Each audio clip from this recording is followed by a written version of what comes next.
ছাত্র শিবিরের রাজনীতি পৌঁছে গেছে প্রাইভেট বিশ্ববিদ্যালয়গুলো সহ একেবারে স্কুল পর্যায়ে, মাদ্রাসা পর্যায়ে। ছাত্র শিবিরের রাজনীতিতে ছাত্র শিবিরের নেতৃবৃন্দ সারা বাংলাদেশের একেবারে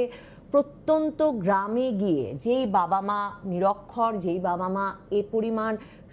সমর্থন, সেই পরিমাণ সমর্থন মানে শিক্ষায় যে সব সাহায্য দরকার, অর্থনৈতিক সমর্থন এবং শিক্ষাগত সমর্থন তার সন্তানদের দিতে পারে না, ছাত্র শিবির একেবারে প্রাথমিক স্কুল থেকে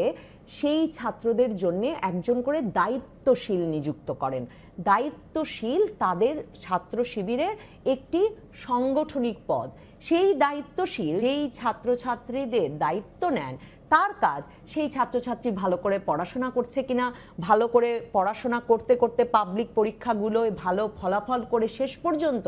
একটা ভালো পাবলিক বিশ্ববিদ্যালয়ের সুযোগ পায় কিনা, এই পুরো বিষয়টি দেখে ছাত্র শিবির। ছাত্র শিবির তাই একটা সামাজিক আন্দোলন, যে আন্দোলন প্রথমে শুরু হয় নিয়মিত 5 ওয়াক্ত নামাজ পড়তে মসজিদে আসার আমন্ত্রণ জানিয়ে, যে রাজনীতি শুরু হয় আসলে ধর্ম শিক্ষা বিষয়ক বিভিন্ন রকমের মজলিসের আয়োজন করে, দাওয়াতের আয়োজন করে, এবং সামাজিকভাবে এই গ্রহণযোগ্যতা এবং বাবা মায়েরা যেহেতু ভরসা করতে পারছেন ছাত্র শিবিরের রাজনীতির ওপর, যেই রাজনীতির ওপর ভরসা করার ফলে ছেলেদের বিশেষ করে সারা বাংলাদেশে মাদ্রাসা শিক্ষার পরেও সর্বোচ্চ শিক্ষা এবং সর্বোচ্চ চাকরির একটা গতিপথ এই রাজনীতি তৈরি করে দিচ্ছে, সেই সমর্থনটি, সেই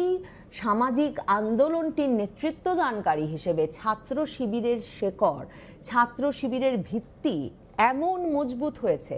বাংলাদেশের পরিবারে পরিবারে যে ডাকসু জাকসু নির্বাচনে তো বটেই, ছাত্রদের মধ্যে, তরুণদের মধ্যে কোনো নির্বাচনে ছাত্র শিবিরের ভিত নাড়িয়ে দেওয়া যাবে মেঘমল্লার বসুর দুটো স্লোগান দিয়ে, কিংবা কিভাবে ঢাকা বিশ্ববিদ্যালয়ে রাজাকারদের ছবি উঠতে পারলো এই নিয়ে সামাজিক যোগাযোগ মাধ্যমে আলাপ তুলে বা প্রতিবাদ করে, সেটা ভাববার এই মুহূর্তে কোনো কারণ নেই।